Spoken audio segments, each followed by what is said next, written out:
Good evening, everybody, and welcome to the Metal Magdalene with Jet right here on Metal Messiah Radio. Tonight we have a special guest with us on the show. We have guitarist Mr. Ralph Santolla. Many of us know Ralph from his many bands he's been in, including Deicide, Obituary, and his current band Devil's Highway, and so much more. Welcome to the show, Ralph Santolla. Thank you, Jeannie. Just so people know, this is our second take. She said my name is Santolla earlier, and I had to tell her that Santolla rhymes with Roll Up a Dollar or Valhalla. Thank you for calling me out, Ralph. You're welcome, my dear. Okay, so Ralph, how old were you when you first started playing guitar? I was between 6.5 and 7 years old. You know how, like, you have kids, I have a kid. You know, when your kids are kids, you get them involved in activities. And my mother made me start playing the guitar. And I fucking hated it. And, you know, it was like Kumbaya and all this shit. I'm like, fuck all this shit. And even though I didn't know those words at that age, but that was the sentiment. Mm-hmm. And, like, I would put the guitar flat down and put my fingers over the fretboard, and I'd get in trouble with my mom for that. And but I gradually got a little better at it, but I didn't give a shit about it. And then when I was, like, 8 or 9, I heard Kiss. And I got the album called The Originals, and it was the first 3 Kiss albums in one big package. And then I was like, ooh, I want to do that. So I played guitar more. I got an electric guitar when I was like 8 or 9. And, I went to a different teacher who now, actually, the teacher I originally went to then, I'm taking lessons from him now. And he's helping me analyze this Rachmaninoff piano concerto. He's a genius. But anyway, and he would teach me Kiss songs, and I was that was fun. So, but it was just another thing I did. Like, I played soccer, I built model airplanes and rockets, and I learned Kiss songs, but it didn't mean anything to me. And then when I was 12, I heard Michael Schenker with UFO, and then I was like, that's it. That's what I want to do. It was an epiphany. That's what I want to do with my life. So anyway. So what was the first show that you went to, where you were like, holy shit, wowed by, like, the guitar player? By the guitar player? Yes. I have to think about that for a second. The first concert I ever went to, I was 5 years old. My mom took me to see David Cassidy, actually. Aww. And the first concert I went to, like, rock concert, was Styx and the Babies. When I was wowed by the guitar player, I saw Van Halen 5 times with David Lee Roth, like, back in the day. But Eddie, like, now I appreciate him more than I did when I was younger. I'm trying to think if I ever saw a guitar player where it changed me, and I can't think of one right now, because the people that really changed my life, like Michael Schenker, Randy, there you go. Here's who it is. On the Blizzard of Oz tour, Def Leppard was opening, and they were on the High and Dry tour. And me and the drummer that I grew up with playing with since I was like 11 or 12 and played with till I was 25 years old, him and a bass player, we like quit school to play music together. I mean, we were like psychic together musically. Anyway, me and him went to see Ozzy, but we really went to see Def Leppard because we loved High and Dry and On Through the Night. And Crazy Train, that was his first single, and that was on the radio, but I didn't really like it that much. Like, I liked Black Sabbath and stuff, and I thought that guy's a good guitar player, but the guitar lead and stuff, because it starts out with the things that, like, Eruption, it just didn't do anything for me, and I'm still not really into that song at all. So we're watching the gig, we went up front for Def Leppard, and they were fucking awesome. And then we're sitting in the back on the bleachers at Curtis Hicks and Hall, and they were doing Suicide Solution, because I knew I had heard part of the album because my drummer had it, and he would play parts of it sometimes, but I didn't, and Ozzy goes, "Ladies and gentlemen, Mr. Randy Rhoads." Wow. And at the time, I thought his name was Rocky Roads, like the ice cream. And they stopped and he started playing, and it was like he started playing, and instantly it was like my brain caught on fire. And I got up and fucking hauled ass down there to the front, stood right, and moved my way up. I'm like 12 or 13, moved my way up right in front of him and watched him play. And honest to God, it was like there was an aura around him, like he was shining or something. It was trippy, and it completely changed my life. And so you mentioned, going to this show with your drummer, that you guys been playing music together since you were 11. So what were some of like the first bands that you were in?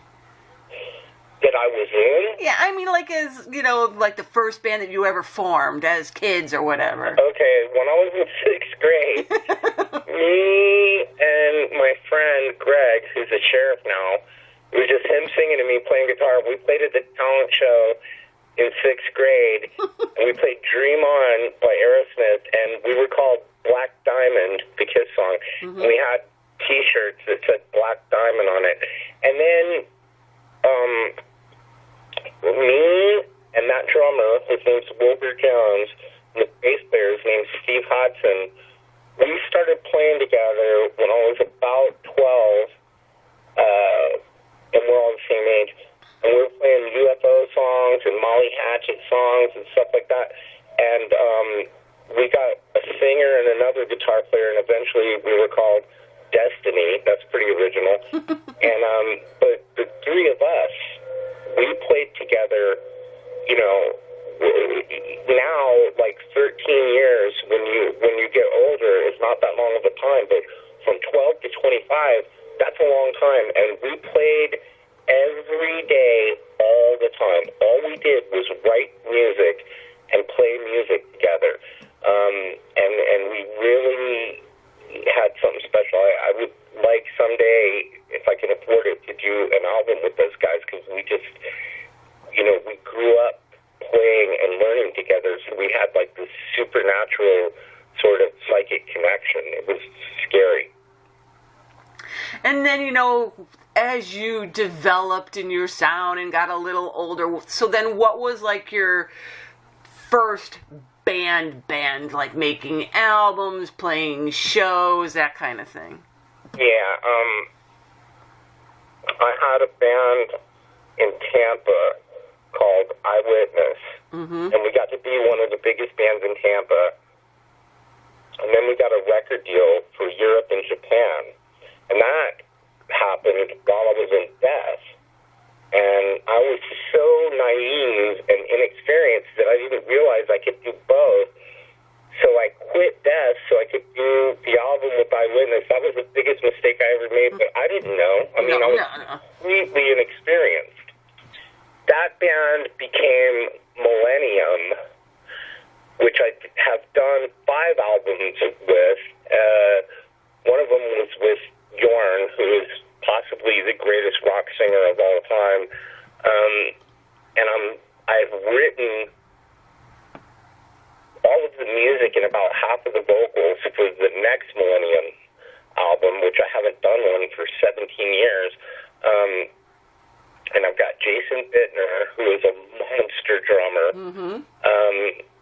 And it's going to be an all-star lineup. So I've got that, The Devil's Highway, and my new guitar album all going at the same time. Sometimes it kind of overwhelms me and stresses me out, but that's what I'm up to. So you mentioned, not playing with Death and that being your big mistake. So tell people a little bit about that. So you played a tour with them, right? And then you were in like one of their videos. Yeah. The whole thing that happened with that was this. When they were doing individual thought patterns, it was Chuck, Gene, Steve DiGiorgio, and Andy LaRocque, and then Scott Burns, who I was super, and still am, close friends with. Mm-hmm. He was producing it. And they were at Morrisound in Studio A.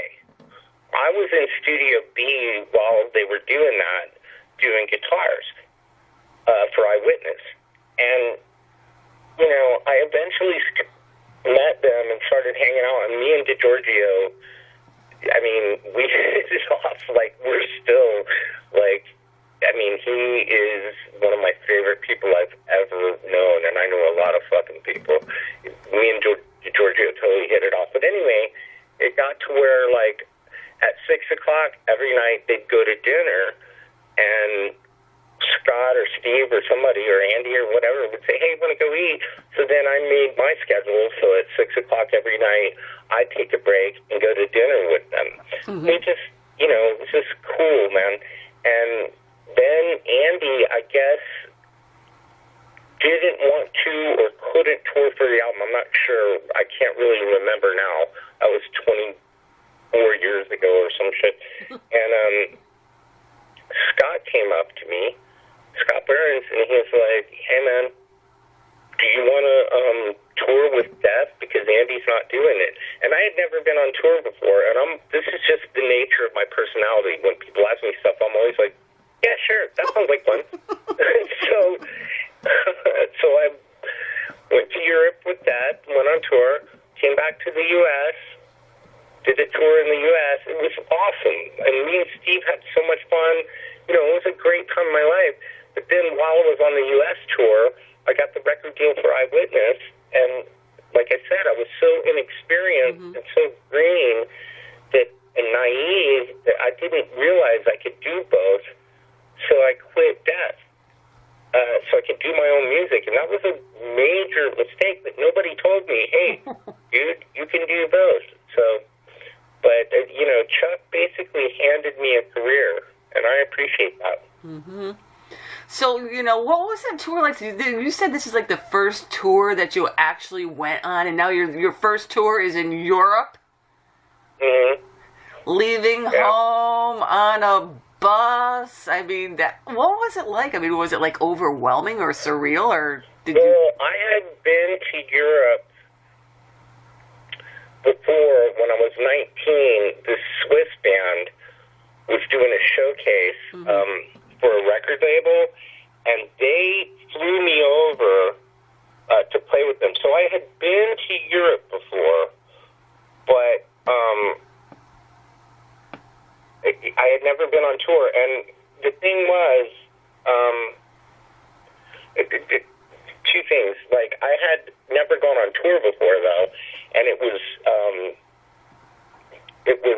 like, it wasn't winter, but it was like April, but it was rainy and cold and cloudy, and I'm from Florida, and I missed my girlfriend, and it was kind of hard on me, but, you know, I didn't realize what a gift I had been given. Right. And it could have been worse. Like, okay, when we played together in Sebastian Bach's band, Steve DiGiorgio, because I fired all of Sebastian's musicians and brought my own guys, and Steve DiGiorgio ruthlessly hazed Johnny Chromatic, the other guitar player, because he hadn't been on tour and done shit like that before. He just fucking, it was hilarious. Steve is a ball buster. But on that tour, for whatever reason, he didn't do that to me. Instead, he took me under his wing and showed me what to do and what not to do. And, you know, he's always been kind of like a mentor to me. So it was strange, but cool. But kind of hard. I wish I would have been single. Not because of girls or anything, but because my mind would have been where I was and not being homesick and stuff. Like, now I love it. But it was kind of strange at first. And maybe it's like that for everybody. I have no idea. So you did that tour, then you did the Eyewitness thing. So after Eyewitness, now you said that turned into Millennium. What happened with that band that you started up with Deicide, and then how did you get involved with Deicide? Well, what happened was this. Eyewitness did 2 albums for Europe and Japan. Mm-hmm. The second one was more like esoteric and deeper lyrical content and a little bit more progressive musically and stuff. And like the audience for that band was melodic rock audience, and it kind of alienated some people. So the label said, "Will you do something that's more melodic rock?" And I said, "Yeah, but I'm going to change the name." So we changed the name to Millennium. Mm-hmm. Started doing albums with that. When I was doing the 5th album, which I did in England, Jim Morris called me and said, "Hey, will you come and play solos? Come up to Indiana and play solos on the Iced Earth album that I'm producing." And like I always do, I was like, "Yeah, sure, that sounds like fun." So they flew me up there. I did the solos, and I told John Schaefer, I was like, "Yeah, dude, if you want me to, tour the album, no problem." So went on tour with Iced Earth, had an incredible time with Children of Bodom because they were on the first tour. I mean, their tour manager, because it was Iced Earth had a bus with our crew, and then there was a bus that had Children of Bodom and their crew and Evergrey. And like when Iced Earth would get off stage, we'd be off stage for maybe at the most 15 minutes. And every night, a knock on the dressing room door, and Bodom's tour manager, "I am here to get Ralph." And he'd come and get me and take me to their bus. Had an incredible time, but being in that band was just like, there's a lot of dark energy, just like negative feelings and hostility and stuff, and I don't like stuff like that. I want to be happy in my life. Right. So I already knew when we went to Europe to do some festivals and shit that I was going to quit. Mm-hmm. I didn't want that in my life. So we headlined Bang Your Head in Germany, mm-hmm. and Testament was playing there. And DiGiorgio had been in Iced Earth before, too. So anyway, I'm hanging out with with DiGiorgio on Testament's bus, and just telling him, and he understood why I was unhappy. And he goes, Sebastian Bach, because Sebastian had played the festival too. Like, he's looking for a guitar player. I'm like, well, tell him I'll do it. So when I first played, Sebastian went down in the pit and watched the whole show. And, like, when we came off stage, he was fucking flipping out. I mean, he was like, "Dude, you're my Randy Rhoads. You're my Randy Rhoads, blah, blah, blah." I was like, "Listen, dude, I'll be back in Florida in 2 days. Here's my phone number. Just call me." I got off the plane in Tampa, and on the jetway, I turned on my phone, and I had, like, 11 messages or some shit from Sebastian where he's like, "Dude, are we going to rock or what?" All this shit. So anyway, I played with him. And I like Sebastian. He's a pain in the ass, but I like him.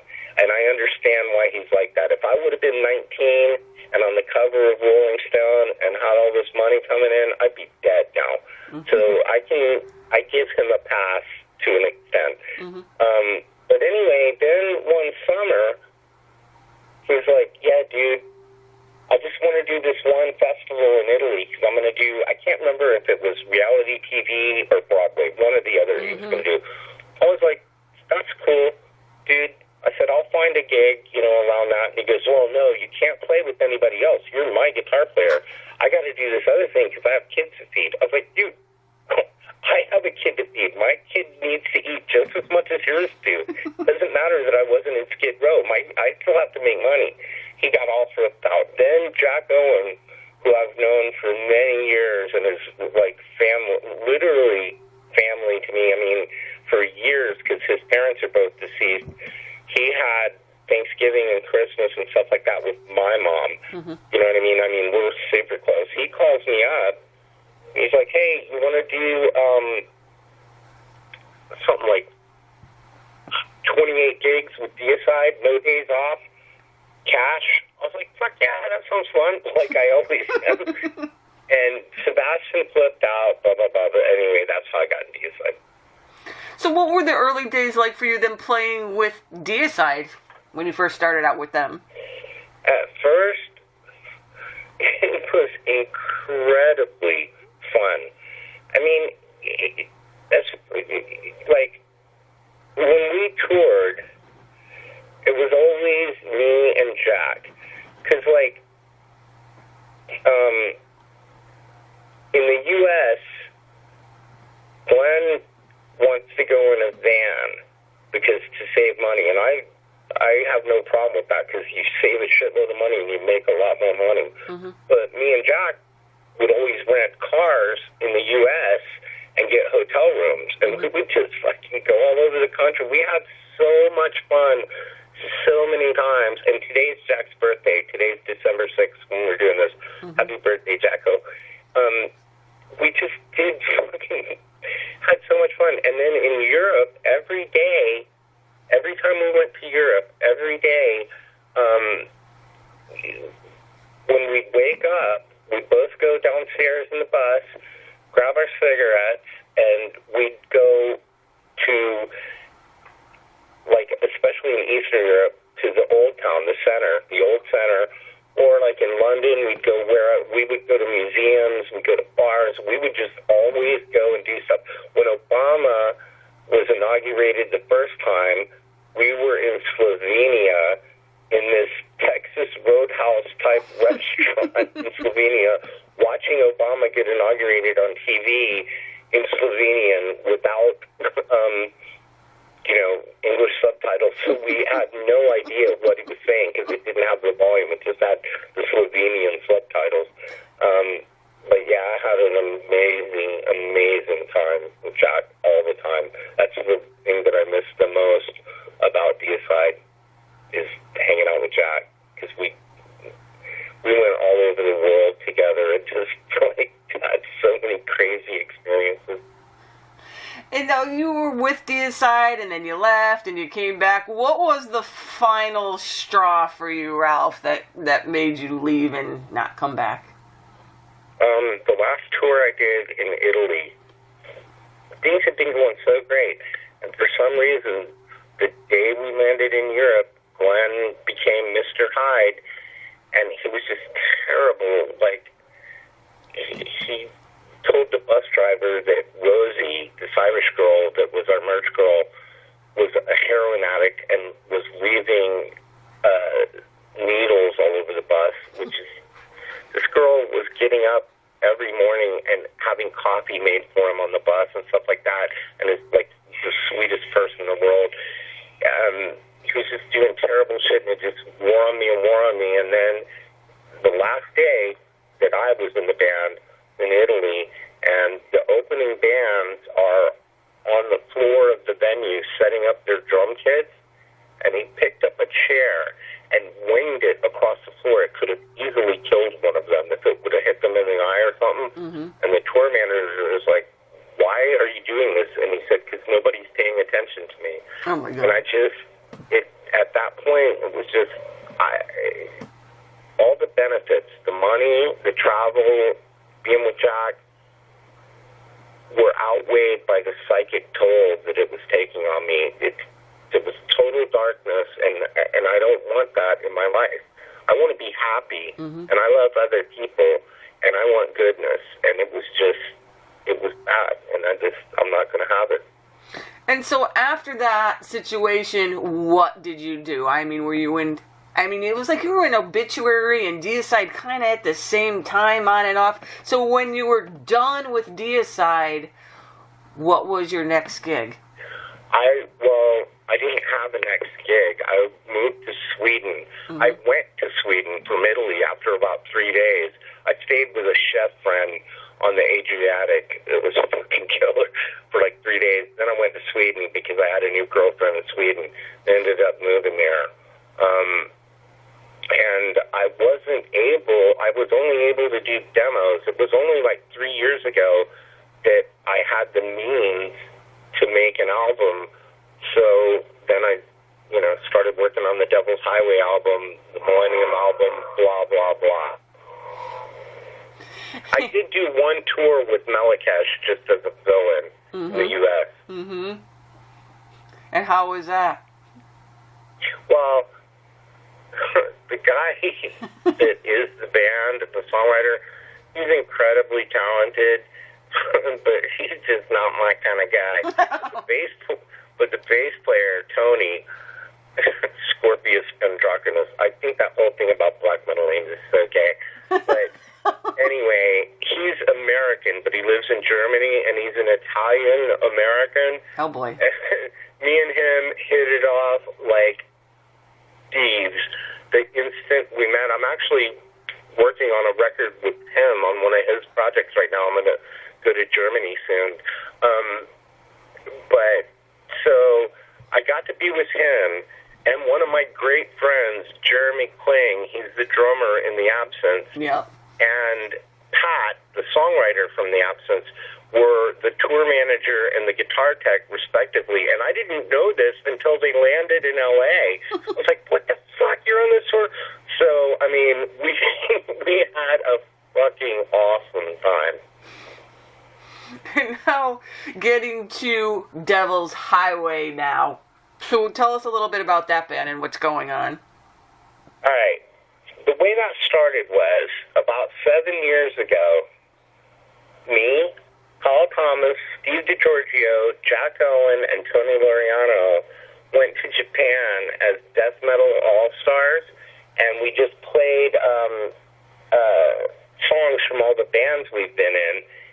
Plus, we played Godzilla, because I insisted on that, and we played Heaven and Hell by Black Sabbath, so me and Steve could do solos, and it would piss Tony off. And there's a video on YouTube where, because he hated playing it, Tony did, it was just like, and he's an incredible drummer, and it was boring for him. So me and Steve would drag out that middle part as long as we could just to irritate him. We'd stand, and you can see it on YouTube, we'd stand there and talk to each other on stage, not playing, doing Jaeger shots, play a little, talk some more. It's fucking funny. But anyway, the personal and musical chemistry was so good that we were like, we should make this a real band.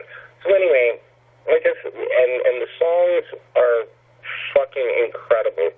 I mean, you've never seen me say anywhere, ever, oh, I'm a great guitarist and blah, blah, never.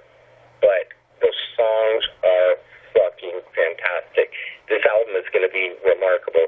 So, anyway, about 3 years ago, finally, I had demoed everything, finally could get started because of a lot of circumstances, and now we're doing it. And now, Max Norman, who, he's a legend, but he also produced the most important piece of music for me in my life as far as my whole blueprint for everything, and that's Diary of the Madman.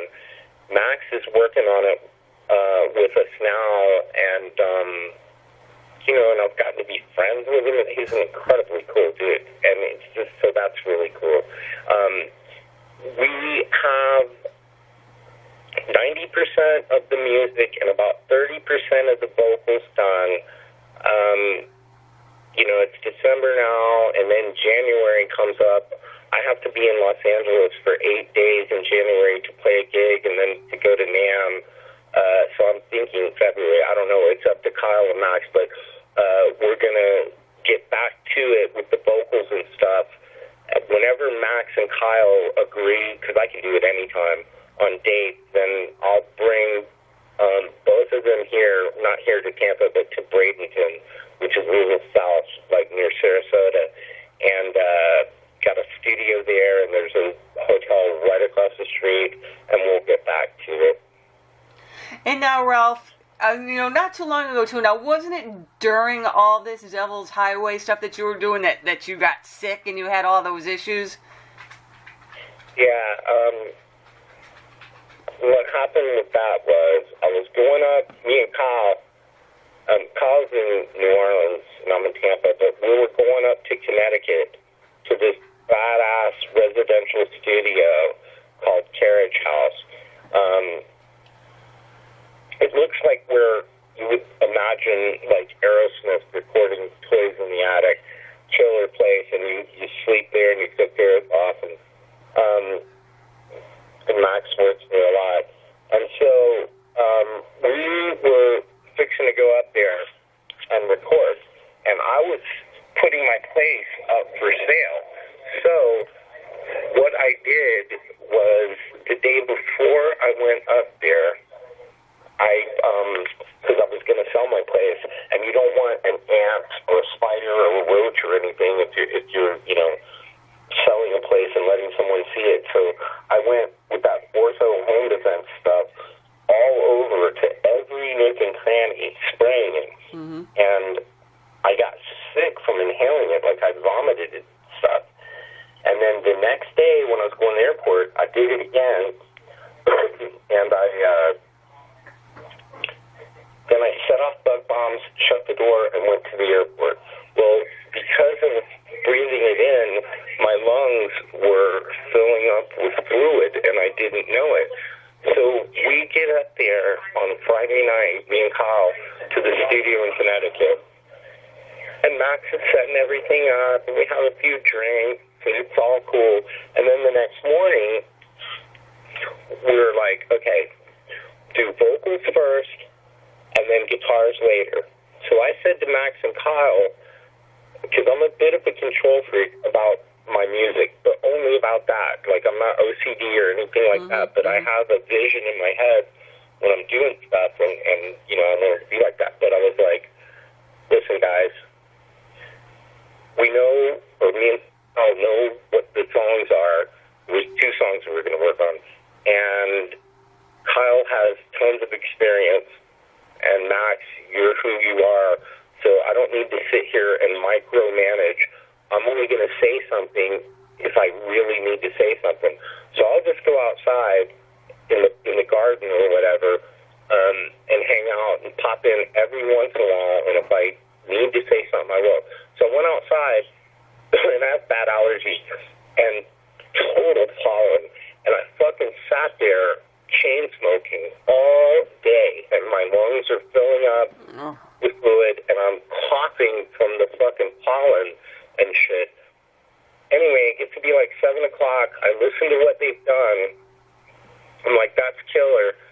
And then Max is like, all right, I'm going to comp the vocal, and then we'll do guitar. So I sit down next to him at the console, and literally from 1 second to the next, like instantly, everything seemed okay, and then all of a sudden I couldn't breathe. And I was like, what's going on? Like, I was having trouble breathing. I won't say I couldn't breathe. Mm-hmm. So I went into the kitchen, and I opened up the freezer, and I was breathing in cold air. And it made me feel better, but it wasn't really helping. And I sat back down next to Max at the thing, and he said, are you all right? Do you need to go to the hospital? I was like, let me try laying down. And there's a couch on the other side of the console. I went and laid on the couch. That made it harder to breathe. So I got up. This all happened in like 10 minutes. Mm-hmm. And I sat down next to Max again, and then all of a sudden I couldn't breathe. And I said, I need to go to the hospital right now. So Kyle and the guy that owns the studio took me. Thank God the hospital is very close. And it's a famous big hospital. I'll tell you about that in a second. And they fucked around too much in the emergency room. I almost died, and I was in a coma for 5 days. Oh my God. And apparently they didn't think that I was going to live. And I remember when they finally got around to sticking the tube down my throat to drain my lungs. The blackness on the other side of my eyes was, I was dying. And then I woke up, and I thought it was the next day. I didn't find out till about 6 or 7 weeks ago that I was in a coma for 5 days. Mm-hmm. I didn't even know. I had said something to my mom about something. She goes, no, you were in a coma for 5 days. I'm like, what? So anyway, eventually, like 3 days after I woke up, I got discharged, and I was saying something and when we were walking around the hospital, and like in the hallway, there was a screen that, electronic screen, and it would have somebody's last name and their first name and the room number that they were in. But mine just said RDS. That's my initials, and my room number. And my mom was like, "How come my son's name?" This is while I was unconscious. Said, "Why is my son's name not up there?" And she goes, "Oh, well, Steven Tyler has been here in rehab, and like a bunch of like big rock stars and shit." And they go, "We Googled his name, and we don't want the fans to know where." And I told them when I was going out, I was like, "Yo, I'm not famous like that." That was funny. That must have made your mom feel good, though. Yeah, it did. My mom's super proud of me. I'm really close to my mother because, like, me and her and my sister had a very hard time when I was growing up, so I'm really close to my mom, and I barely saw her for 15 years because I lived in South America, I lived in Sweden, and I was touring all the time. So since I came home from Sweden, I try and spend as much time with her as I can. But yeah, that was funny. I always try to find something good out of something bad. So Ralph, how many guitars do you actually have, and what are your favorite ones to play? I don't really have that many guitars. I'm not like, if I could collect, if I could afford to collect, I would collect amplifiers, not guitars. Like I like to, like violinists, they have one violin that they are attached to, and they have a relationship with it. I like to have a relationship with a guitar, so I don't need a bunch of guitars. I have, let me think, one, two, I don't know, I have about 7 or 8. I have an original Jackson soloist that's the first one that was ever in Florida, that Mike Shannon made. It's like from 1983 or something. That guitar is collectible. That's a phenomenal guitar. It's painted like an Italian flag. And then I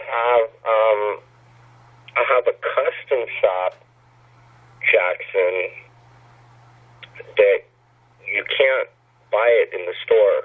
They made it. I didn't have to buy it, but you have to order it, and I think they're like $5,000. And they made 50 of it. It's called a double Randy Rhoads. It's like a giant V. They made 50 of a certain kind and sold those for $10,000 a piece. Mine is, the batch is only one, and it's mine, so it's probably worth a shitload of money, and that guitar is phenomenal. It's got an Eddie Van Halen Frankenstein pickup in the bridge, and I think, because it's one of the first ones, that Eddie Van Halen might have wound the pickup himself. That's an incredible guitar.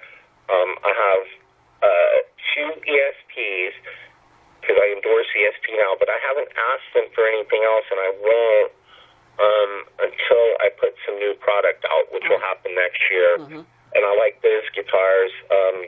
But yeah, I'm not a gear junkie in any way, shape, or form. And I never have been. I am about music. Like, I think about notes and feeling and shit like that. But I have to have a guitar that I can do that with. But I don't need 50 guitars.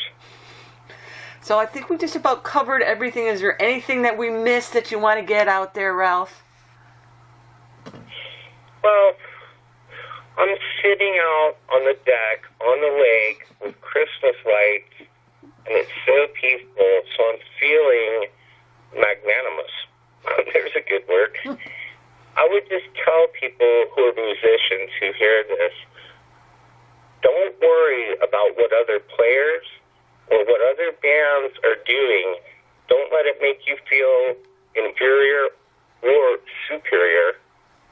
There's no cause and effect relationship. You are where you are. Worry about doing what you do better, not what other people are doing. And always remember that music belongs to everybody in the world. So if you get the attitude that, oh, that guy sucks, or oh, I'm awesome, you're out of line. Well, Ralph, it's always a great pleasure talking to you, and thank you so much for coming on the show. And all the best to you and all your projects that you got going on. Smoochie booches.